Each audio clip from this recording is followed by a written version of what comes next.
Ciao a tutti da Mirko, oggi video veloce su come impostare il reset su interruttore nel simulatore Liftoff. Il procedimento è valido per qualsiasi radio presente in commercio, FlySky, Taranis, Radiomaster, Jumper e così via. La prima cosa che vi consiglio di fare è un modello dedicato al simulatore. Inoltre, per risparmiare batteria disattivate il modulo interno e quello esterno perché per il simulatore non servono. A questo punto premiamo il tasto menu e andiamo nella pagina Mixes.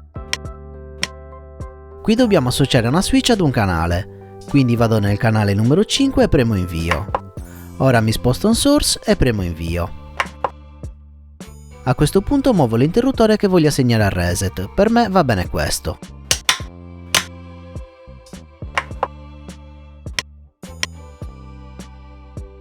Se volete assegnare altre funzioni nel gioco, ripetete il procedimento con gli altri switch, nei canali 6, 7, 8 e così via. A me basta solo il reset, quindi lascio così. A questo punto spostiamoci su Liftoff. Andiamo su opzioni, quindi control.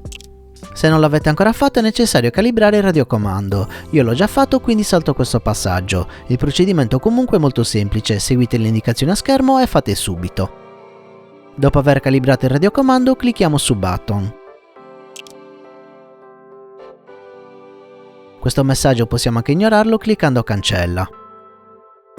In questa colonna abbiamo tutte le funzioni che possiamo assegnare agli interruttori del radiocomando. Le funzioni sono veramente tante, ma come ho detto a me al momento interessa solo il tasto Reset.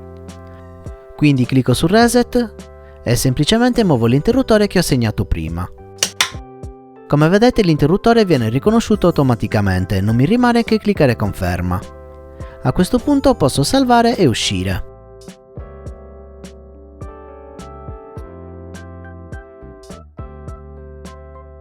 Ok, faccio un volo di prova per vedere se è tutto a posto.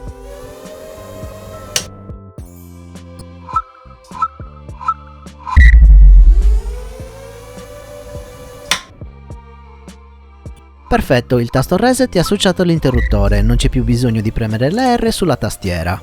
Per oggi è tutto, se il video vi è piaciuto lasciate un like, iscrivetevi e attivate la campanella.